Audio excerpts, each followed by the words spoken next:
So, hello everybody, a very good evening to all of you. We are very, very happy to welcome you all on this platform, the 6-day series by Mr. Premraj Kalapandan. We are doing this series through Power Up. My name is Jaya Obhan and I am the founder of Power Up. We are a business community coming together to support each other, to co-create, to bring in opportunities for entrepreneurs and we have already done a lot of exchange of business. A lot of synergies have already happened and we are very, very happy to be doing this today. So I would like to hand it over to Premraj, but before that, let me just tell you, Premraj is an author and a futurist speaker on leadership and management. He has spent 37 years in banking with experience in public and private sector. He was also the CEO of the BPO arm of a leading private sector bank. He is the co-author of 3 books, and all the 3 books hit the #1 spot on Amazon best-selling list. Wow, that's amazing. Congrats, Premraj. Thank you. Views expressed by Premraj have been published in Economic Times, Business Standard, Financial Express, Indian Express, Mumbai Mirror, and other periodicals. Now, Premraj hails from Mumbai and resides with his wife, son, daughter-in-law, mother-in-law, and pet cat-in-law. Now, let's hear it from him. What is this suspense about cat-in-law? And over to you, Premraj. Let's have this series with you and let's start. Over to you, Premraj. Thank you, Jaya. Thank you, Jaya. Thanks for that kind introduction. First of all, I'll clarify what that cat-in-law is. Please do. That cat came in with the marriage of my son. That cat belonged to my daughter-in-law. So that's how we call it, that cat-in-law. Okay, nice. Good evening, everyone. Good evening. Good evening. People are on mute, so. Yeah, it's okay. Good evening, Premraj. Nice seeing you here, Bindu Madhav. Yeah. Thanks, Bindu. Tonight, we have on our nice show. Seeing you. Sir, A to guest. you. Jaya, you'll have to mute everyone, please. Yes, Good evening, everyone. Tonight. Good evening, sir. Tonight we have on our show a guest who is an international banker. He is Arshad Nadamal. Arshad is a talent manager based out of Muscat for the last 14 years. Though he is in Muscat physically, his heart is in Mumbai, where he grew up, studied, and worked in the first part of his career. He has been in the banking sector for the last 27 years. The first 14 years was with a public sector bank in Mumbai and then a new generation private sector bank. In 2007, he went to Muscat and is now heading the learning and development of a leading bank. He has a string of education certifications, most of it from the United States, which is helping him in developing the training and learning needs of his organization. In his younger days, he was quite prolific and proficient in sports. As a cricketer, he used to open the innings for the bank he represented. And today, he's in the same role, opening the series of talks for us. Arshad is married. His family comprises a wife and 2 young boys. Arshad, welcome to the show. Thank you, Prem, and that was a very flattering introduction. Thanks a lot. You deserved it. Wonderful to be part of this initiative that you're leading, and a privilege to be the first speaker here. Thank you. Our privilege to Arshad. We'll start with, you were part of branch banking dealing with customers. What is it that made you shift into training? So you are taking me back maybe 25 years back. Yes, 27 to be precise. I started in branch banking. I started in a public sector bank for about 3 years. I was there while I was doing my graduation. And then I moved into HDFC Bank, spent about 11 years there. And the initial days I was in branch banking, used to do a lot of customer service, worked as a teller, then moved, graduated as a branch manager, was the branch manager for 3 different branches. And then there was an opportunity to move into training. HDFC Bank was expanding. They had only a 2-member training team then, and they wanted to expand the training team where they wanted regional heads, Western, Northern, South, and East. So one of the trainers there, who was a very well-respected senior colleague, he requested me whether I'm interested to join training. So my initial answer was no, because even though I knew the subject matter, so the training was supposed to be on banking, products, and customer service and systems and so on. Even though the topics were what I was comfortable with, it was what was frightening was speaking in front of an audience. So I was not very sure whether I will be able to stand and talk for the full day and sometimes days together. So initially I said no, but after a few days, I think they identified someone. That person resigned and the position was vacant again. They approached me again, and then I said, I've done a number of years in retail banking. I was also itching for a change. The next position would have been either to move as a cluster manager, which a few years maybe down the line, or move into some other function. So this training opportunity was something that excited me at that time, and I took the plunge. Initial few days, very nervous to talk to an audience, but seniors there were hand-holding me. They did a train-the-trainer kind of session for me. And the initial agreement was that it is a 2-year position and then I can move back to business, because I was interested to remain in business. But after a few months, I enjoyed the role. And then now it has been almost, I should say, 15 years in learning and development, different kinds of roles. And now I enjoy when I talk to people, influence them, guide them, mentor them, coach them. I feel a sense of fulfillment. So I think this is the field that suits my kind of personality, and I'm very happy to be part of learning and development. You did a great job in HDFC Bank, because though it's 13 years since you have led the bank, people still fondly recollect the days. Oh, is that so? Yeah.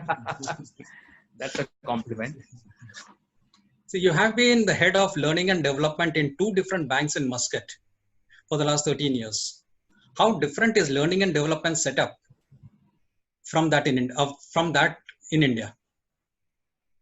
Okay, so the first bank that I worked for in Muscat, I was not the head. I was a manager there. In the second bank now where I'm working, I'm the head of learning and development. Yeah, initially when I came to Oman, the difference that I felt was the pace. The pace in India is very hectic, very frantic, very fast and quick. Whereas in the Gulf, my experience was it is a little laid back, a little slower. I shouldn't say little, much slower. So in India, particularly the private sector banks, the catching up that you had to do, the running up that you had to do, the number of days you clock as a trainer, the kind of training that you do, everything volume-wise was much more. Here, volume was lesser. That was one major difference that I found. In terms of work, again, in India, we were used to staying late hours, commuting for long distances and so on. All that was a change, So here, timelines are not so late. You finish your work and then you can leave. In terms of commuting, it's not that stressful. You drive to work in about 25 minutes, 30 minutes. That's it, and stress-free commuting. So those were the big changes. In terms of work, the organization that I work for here, they are much smaller than say HDFC Bank. So the volume of training that we do in terms of training days is lesser as a trainer. But the amount of training that we are doing for the trainees, for the employees, on an average is much more. So when I remember when I was in HDFC Bank, the average training days used to be around 2 or 3 days per employee on an average at the organization level. Here we do around 7 to 8 training days per employee over the year. That's So substantial. more than double the number of training days for the trainee. But for us as trainers, we are a bigger team and much lesser in terms of our own training days. But then we also hire external trainers, sometimes participants go outside and attend training programs and so on. So again, to bring out the differences, what I feel is here the banking products are much more vanilla products. The capital market is not so well developed, money market is not so well developed. So the products are all simple savings and fixed deposits and vanilla credit cards and so on. Whereas we had much more variety of products in India. That's what I feel. Okay. You are much traveled.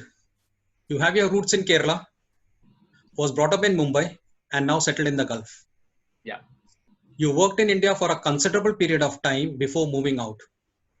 How different is a working atmosphere in the Gulf when you went there in 2007 to what is the prevailing condition now due to the corona pandemic? Yes, so I was born in Kerala. That is where my parents hail from. But entire schooling, entire post-school academic studies, even all my work experience was in Bombay. So I'm a Mumbaikar by heart, and my parents still stay in Mumbai. My brother, sister, they are all from Mumbai. So as you said in the introduction, I am a Mumbaikar by heart. And after coming to the Gulf, as I told you, work-wise, lifestyle-wise, there was less of stress, less of the rush that we are used to in Mumbai. So you don't see so many people on the roads. There is not so much noise out there. So when I come to Mumbai during the leave here, the first thing that I get is the sound outside the airport. The moment you come out, you get the the taxis honking and the rickshaws passing by. So that sound, all that is missing here. Here it is much more quieter and much more. I should say in the public domain there is not so much of crowd. People are in their cars or inside the malls or inside the offices, not out on the road. That is one. The other work-wise, the other thing is working hours. So here we start at 7:30 and end by 3 o'clock. So per day working hour is much lesser compared to Mumbai, maybe an hour or half an hour less. Weekends are off, so 2 days off we get. So you get a lot of time, personal time to spend with family or to socialize, or if you have some hobbies, you can spend your time on those kind of activities. And that is what I benefited. I did a few certifications whenever I used to get free time after work.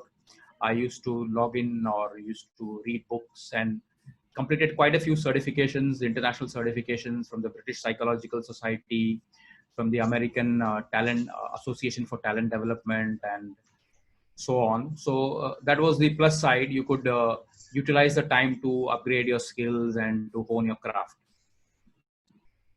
Yeah, nice to know you've spent the time that you get almost half the day off doing some certificate courses and upskilling yourself. Yeah, that's a big plus. Yeah. In Mumbai, you are a keen sportsman, having played cricket at competitive levels. Any sporting exploits in Oman? Initial days, yes, I played some weekend cricket. It was all tennis ball, not proper cricket. We used to play in the weekends. But again, because of the climate here being very hot, there are only 3 months that you can play, November, December, Jan, sometimes into Feb. So we used to have some weekend kind of cricket. I did play for the bank team also for some small duration, but nothing very serious. So the serious cricket that I played was for Indian Bank, and to some extent HDFC Bank. Okay. Now let's move to another area. Research shows most employees struggle with relationships and managing conflicts. As head of learning and development, how do you address these issues? Okay, very interesting. Yes, so as learning and development, we do training needs analysis across the organization. So we go to business heads, we go to unit heads, branch heads, and so on, and identify what are the areas that people need upskilling in.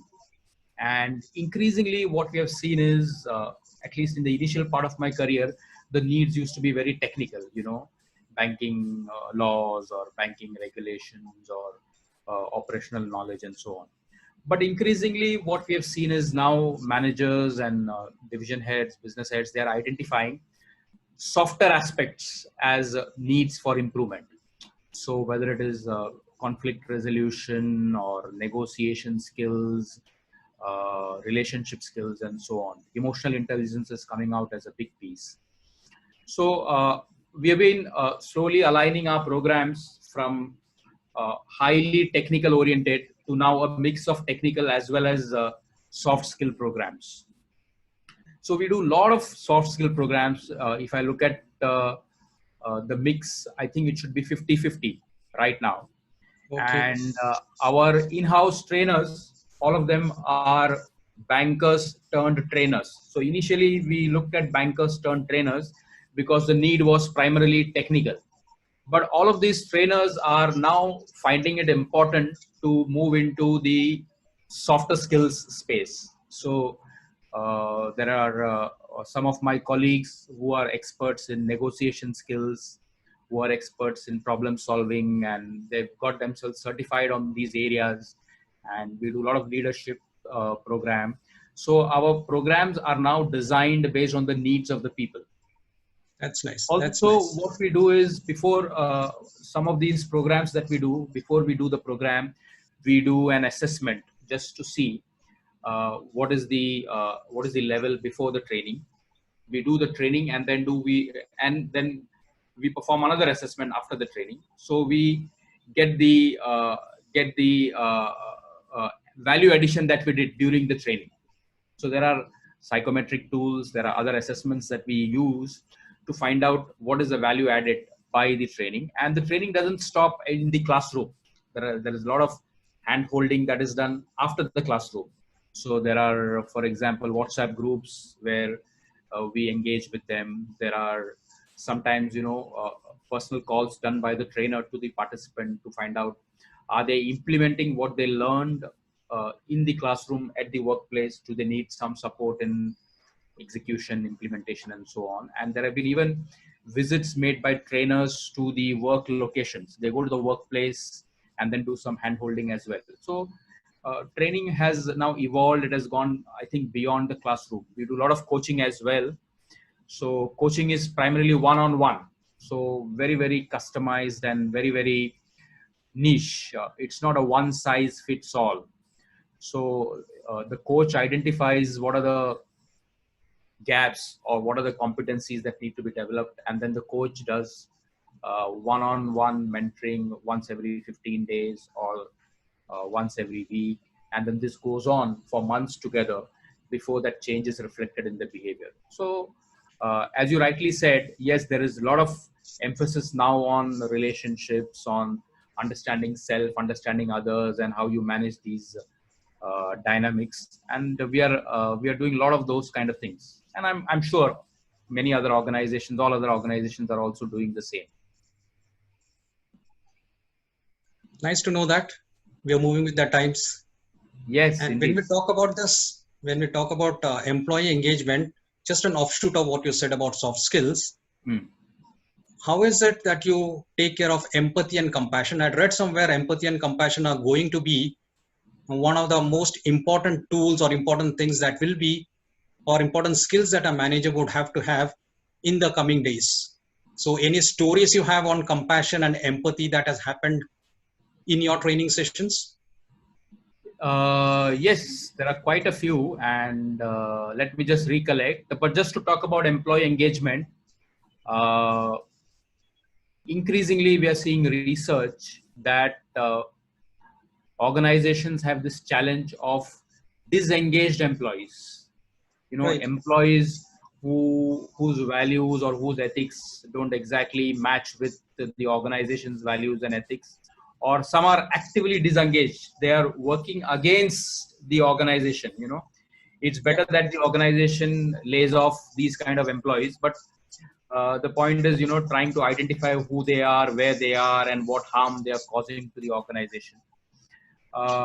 So employee engagement again is a thing that is being spoken about in almost all circles nowadays. In every corporate meeting or HR initiative, there's a lot of emphasis laid on employee engagement, and organizations are trying different tools. So what I read about is in the US, the Gallup's survey that they do, it's a very popular tool where they ask about employee engagement and then find out what is the level of engagement. And I read somewhere 30% of employees are actively disengaged. There are only 30% who are engaged, and the balance are, you know, just somewhere in the middle. You know, they are neither engaged nor disengaged. So increasingly, organizations are trying to see how more and more employees can be engaged. Obviously, employee engagement increases the productivity in the organization, reduces the retention rates, and reduces customer complaints and so on. We have read a lot of things where purely by employee engagement and passion, organizations have become more productive and profitable. Within the organization that I work for, there are some stories that I can think of. One what clearly comes to mind is this. In the organization that I work for lady employees, if they deliver a child, then for about 1 year, till the child attains 1 year, the employee is allowed to go home early 1 hour or come late 1 hour, just so that she can look after the baby or feed the baby and so on. So that I thought, when I compare this to some other organizations, that I thought was a very, very thoughtful and employee friendly initiative by the organization. And there are a few others. Now, one incident that comes to my mind is we had a person who used to work in the HR department. He was an expatriate, and here sometimes, you know, the government comes up with regulations that expatriates cannot work in certain roles because of localization initiative that they do. So there was some regulatory requirement that in the HR team, expatriates should be laid off. You know, so there was this gentleman who was very experienced, used to do a techno-functional kind of role in HR, looking after the HR systems and also handling some HR compensation and benefit part. So it was time to break the bad news to this gentleman, but the bank did not want to do it, but it was being forced because of the regulatory constraints. This person also had, you know, his children studying in critical years in the schooling, high school and grade 10 and grade 12. So the bank worked out a creative solution. They did ask him to leave HR, but they upskilled him and created a position for him in the IT department. Oh, that's nice. So he had some background of database administration and so on. He went through some training, did some certifications, and then he was back in the organization in the IT team. There was a small gap that he took. And now he's doing very well in the IT team, in the applications, in the system applications team. So it comes. What I feel is that was a classic case of, you know, the bank staying loyal to an employee and retaining him through a creative method, and demonstrating to the entire workforce that if you're good, the organization will stay with you. and his engagement levels must have shoot over the roof. He's a very, very loyal employee, and it would have rubbed on not only on him but also many others. And we have seen over the years he's a star performer. So that was a very good example of how the organization takes care of its employees and increases engagement. And it also brings out the point that you mentioned, compassion. Hmm. Compassion and empathy, understanding the situation of that individual and then supporting him. I wish all companies were like this, having compassion and empathy towards their employees, which unfortunately isn't. Both of us know that. Yes. As head of learning and development, you have an internal team of trainers. How often do you hire external trainers? Okay. So different organizations follow different models within the geography that I am working in. There are some companies where they have a very lean model, so they don't have in-house trainers at all. Everything is outsourced. So there's only a training manager or a training administrator who takes the needs and then outsources it to other external trainers. The model that we follow is we have a mix. So we have an internal team of bankers turned trainers, as I mentioned. They do a lot of technical programs as well as a lot of softer programs, leadership programs, and even coaching assignments and so on. So that is one activity that we do. But we also do some outsourcing. For example, there are areas where we may not have internal expertise, or uh, we don't need to have, because the training might be, maybe 2 days a year or 3 days a year, or very infrequent, where a full-time internal trainer is not justified. So let's say somebody says, I want IT SQL training, or, I want something very, very niche, treasury derivative training, which could be, 2 days or 3 days in a year. Such kind of training we outsource. Okay. So that could be around 10% or maybe 15% of all of the training that we do. But what we also have here in Oman is we have a college of banking. And all banks are contributing to this college of banking. So whatever we cannot do in-house, what we do is, and banks like us do the same thing, they outsource this to the college of banking. So the college of banking will have a batch size. So if, let's say, I have only 2 people or 3 people leading a particular training, instead of waiting for a batch size which may take time, I can nominate these 2 or 3 people to the college of banking. Similarly, other banks would have similar need. They all come together, and then the college of banking organizes programs for them. Yeah, so that is another way that we meet our needs. So we do some through our internal team, some through college of banking, and some we do hire external trainers. They could be, experts from anywhere in the world. Okay. So this college of banking is a good concept. You said you hire trainers, external trainers. To give your employees a different perspective, do you hire trainers from across the globe? Yes. So we do get trainers. In case we don't get trainers in Oman, then our next shop is we go to UAE. Dubai being a hub of a lot of events and activities, we find out whether there are, because the distance is just about 1 hour by flight, or 4 hours by driving. We find out if there are trainers available there. But we don't stop there. We source trainers from India. Sometimes we source trainers from the UK, from the US.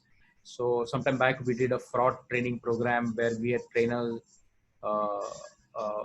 coming from UK, risk management trainer. In the past, we have had trainers from different parts of the world coming and delivering. So what matters is the expertise and not the place from where they belong. Okay. In fact, a few years back, we had a big training engagement with London Business School. So we had trainers coming from London Business School once every month for 3-4 days, training the senior management team. and this continued for about 5 or 6 months. So that was a very successful initiative that we did, and bore fruits for us. Okay. In the post-COVID era, what changes have you had to make in your internal setup to continue training? Yes, so it is something that we are living through right now. What we did initially was based on government directives and based on the things that were happening around us. We put a stop to training because it involved people gathering. There was no social distancing in a classroom. So we ceased training for about a couple of weeks, and we were getting our act together. And then we quickly graduated to virtual training. So then we looked at what platforms can we use for delivering virtual training, and Zoom is one that we used initially, but later on we found even MS Teams. We use a lot of MS Teams.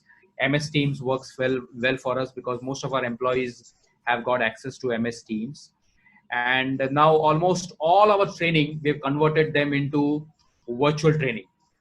So whether it is a technical training or whether it is even a soft skill training, we have converted them into virtual training.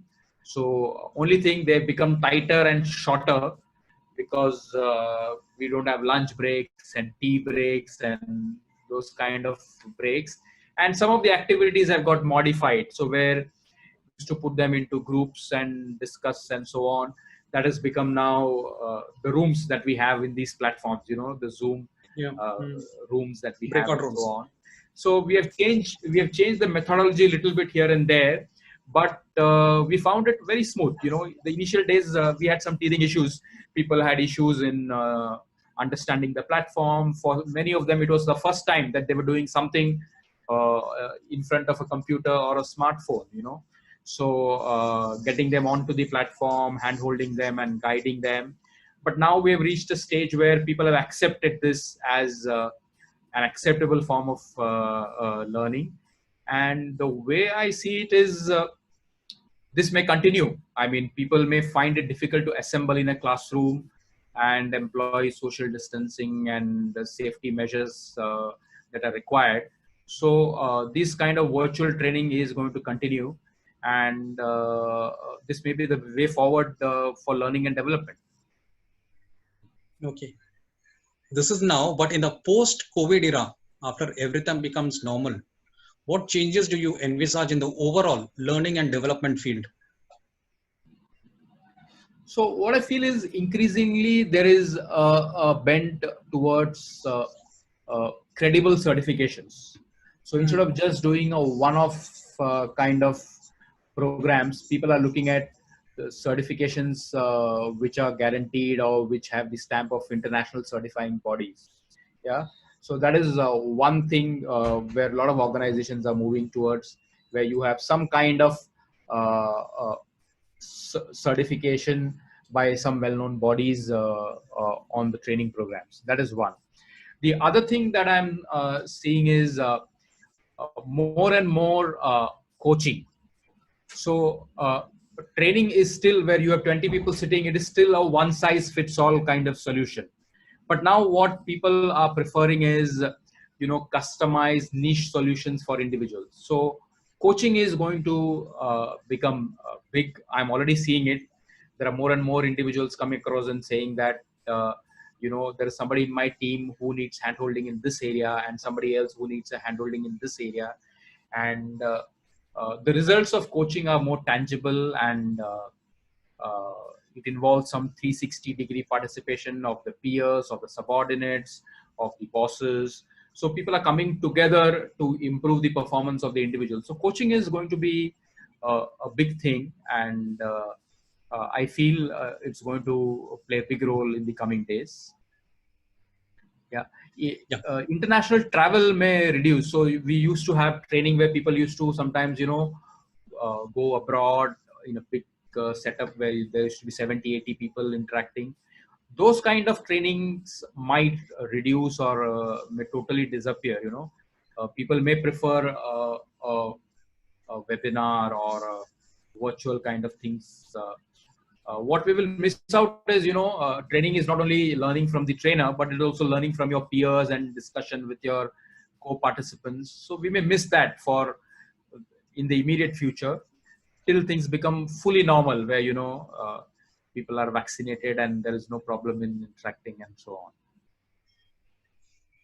Okay, now on a personal level, what next for you?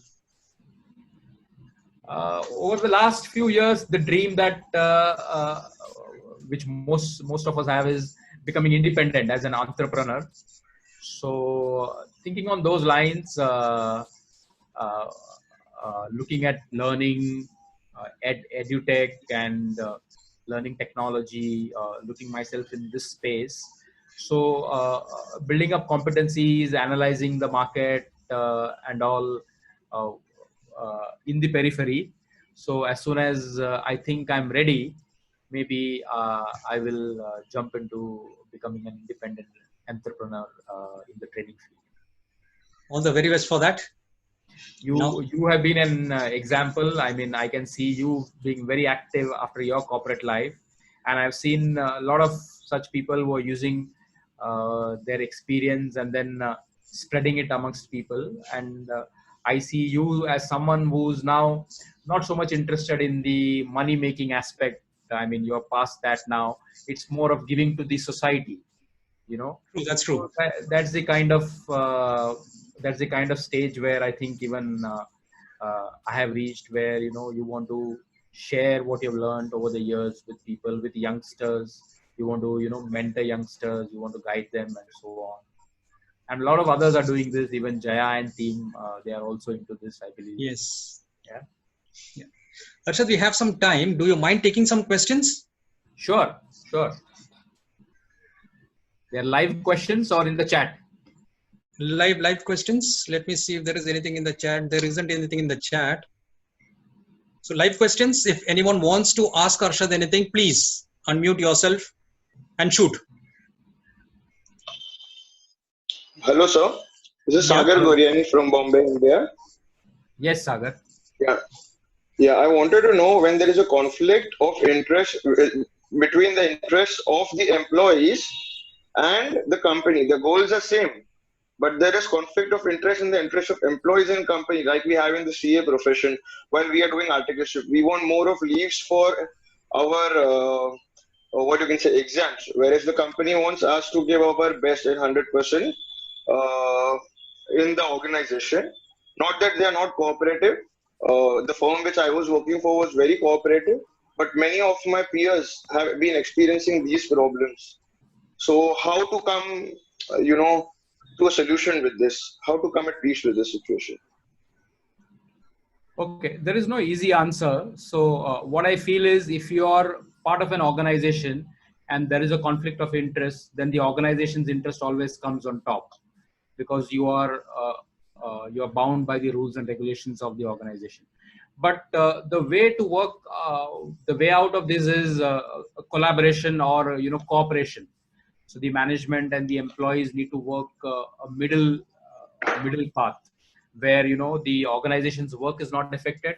At the same time, the employees' interest is not affected as well.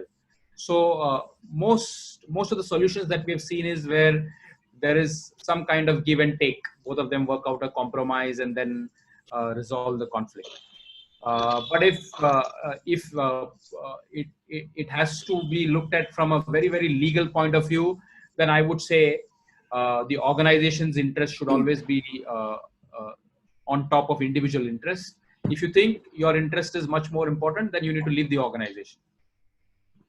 Unless Premraj, you want to add something to that? No. What you said is right. We do when we do a lot of new joinee induction training, we talk about this conflict issue. And one of the things that we say is this, the organization interest supersedes the personal interest if you're an employee. But most organizations which believe in employee engagement, they do support employees for their education. And as I said, it's a cooperation effort where they compromise So you go 1 hour early and we support you in you getting certified, but you compensate that by working on some other days or on weekends or something of that sort. You give and take. A few more questions, 2 questions, Yeah.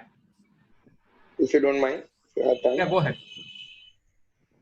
Yeah, thank you, sir. Sir, many a times I've seen that many organizations, including my organization, there are peers, okay, who are very busy with doing their work, okay. They are not interested in helping the others who are new to that software or who are new to that type of audit. In that case, you are wasting the talent and the resource which you have in the organization by lack of, which is then it becomes because of lack of training. So how important is it to give training in the induction session so that they don't have to rely on the peers who are very competitive, and obviously they put their self-interest above the interest of others? Okay, Sagar, in my experience, even though I'm a part of learning and development and we do a lot of classroom training, I think all the classroom training that I have attended, it could be only 10% of the learning. 90% of the learning happens on the job. And I am lucky that I have got colleagues or seniors or mentors who were kind enough to show us the work on the job.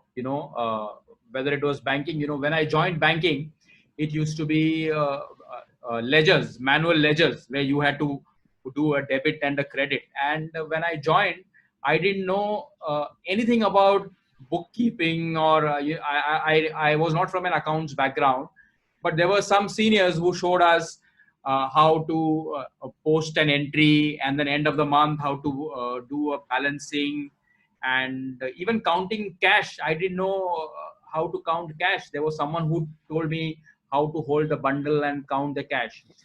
And these kind of training I never got in a classroom. And uh, nobody, I'm sure people like Premraj or other experienced people here in the group, most of us would have learned this on the job.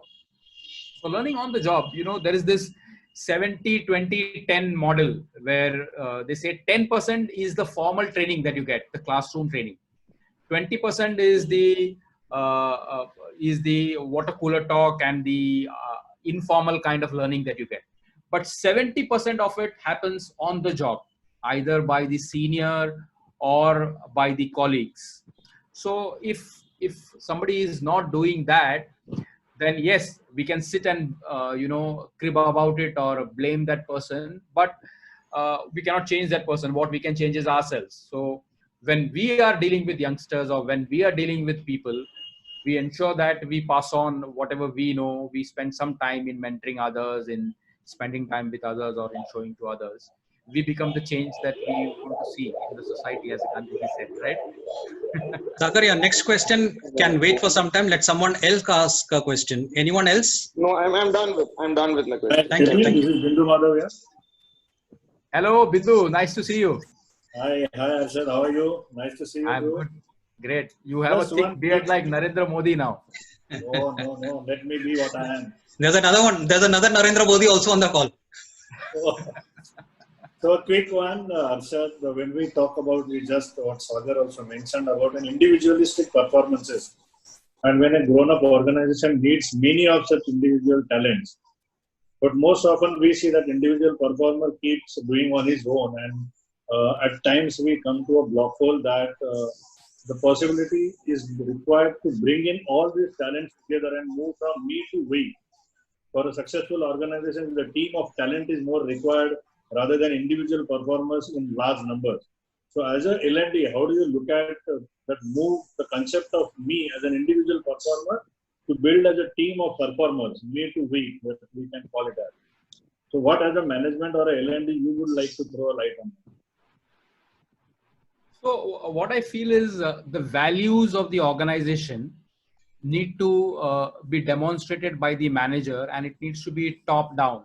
There are a lot of training programs where the juniors, when we train the juniors, the comment that we receive is, my boss should have attended this training, or my manager should have gone through this training.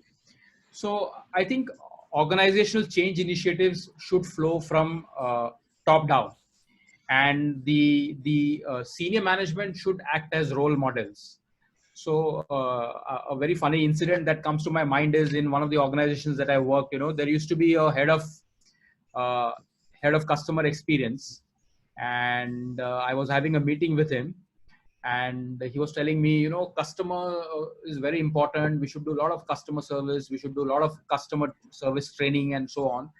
And he was getting a call on his mobile phone, and he was ignoring that call, and then he was saying, this is one of the staff members who a staff member was his customer, but he was ignoring that staff member, and in fact he was talking bad about that call to me. So he was someone who was uh, talking the talk but not walking the talk. So as seniors, we need to act as role models, or at least uh, it needs to be impressed upon them as L&D or as an HR. We impress upon the senior management that if there is a value or if there is a competency that the organization is talking about, then you need to be the role models.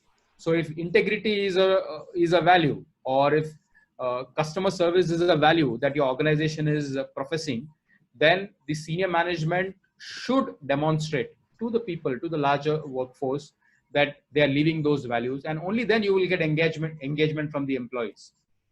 And we have many examples where people who do the talking but not the walking, uh, their employees are disillusioned with them. I mean, this guy only talks and doesn't do the action. So I think it depends on how the senior management role models and demonstrates to the employees. Did that answer? Answer you? I think it goes back to what you initially said, that the employee engagement by the senior management is a very play critical role over here. If you are engaged with such talent, then you can bring them together for a better resolution. Yes. Absolutely. I mean, Yes. there is that celebrated quote, I don't know by whom, but he said, people join organization, but they leave managers. Absolutely. So the organization might have attracted them, but at the management level, the line manager failed in getting this guy actively engaged into the role. Thank you. Hi. We have time for one last question. Yeah, can I ask it, Premraj? Yeah, one. Yeah, So, yeah, Vijay, please. yeah. So I just wanted to know. So maybe do you have a system where suppose where your training is actually done on a need or a skill-based assessment? So where let's say a certain employee lacks certain skills to go to the next level, and then you specifically train him to get to that level. So it's also the learning and development is integrated with HR from a growth perspective of the employee. So you build up his career throughout the journey. So every year these are the trainings he would need to grow up, and then maybe you monitor the progress and you integrate it on his long-term career path. So is that something which is done? Yes, in all the organizations that I have worked for, two in India and two in the Gulf, training department has been part of HR. Yeah. So we work very closely with career ladders and career paths for employees. There have been many initiatives that I've been part of where we assess employees, find out their potential. So once we know that somebody has a potential to grow, then we look at him, look at those people as a individual cases and prepare a career ladder for them. Like these are his areas of strengths, these are his areas of improvement, and those improvements can be done through what mechanism. So can it be a rotation or transfer to some other department where he can be developed, or can it be that he's joined with another buddy or another senior to mentor him, or is it some classroom kind of training or certification that he needs? So the career paths are done not for all the employees, because that may become very work intensive and costly, but for the identified potential employees. Development centers are run by many organizations. I'm sure it's run in HDFC Bank, it's run in couple of organizations that I work for in Oman as well, where we identify certain employees and then we build a career path for them. The role is not guaranteed, but at least they are prepared for it. Yes, agree.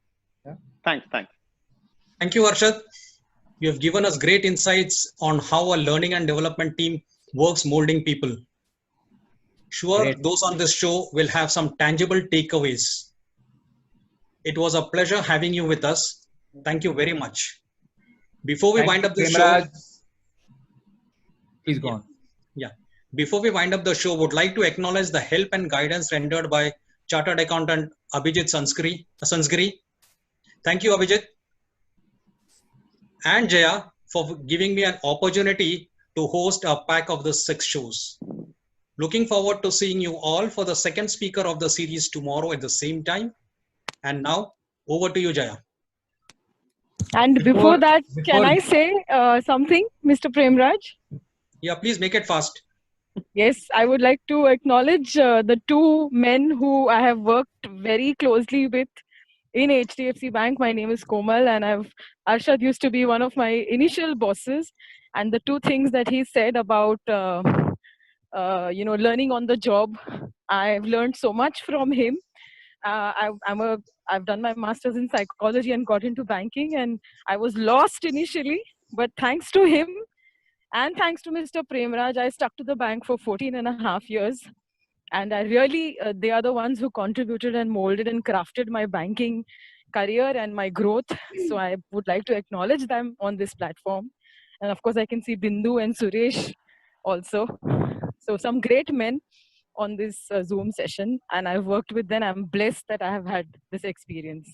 So good to see you, Arshad. Yeah, you spoke so Hi, well. Komal. Nice to see you. Hi. Thanks, Komal. Thank Jaya. you. Thank you so much, Komal. You're making the best use of walk and talk ad that we've been hearing from Abhishek. So thanks, Parika. Thank you so much, Arshad. It was an amazing session, the kind of insights that you gave.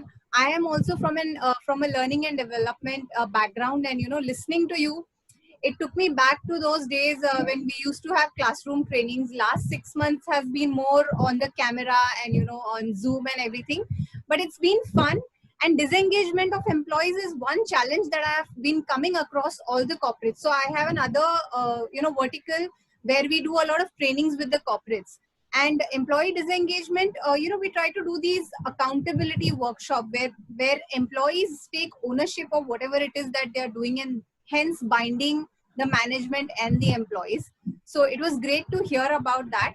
And I love what you said about the top-down, methodology.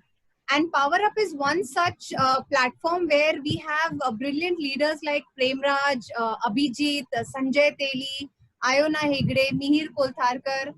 All of these people have given complete support and guidance through and through to make this platform what it is today. And I'm very much thankful to all of them. Thank you, Premraji, for doing this series. It's amazing and people are going to learn so much.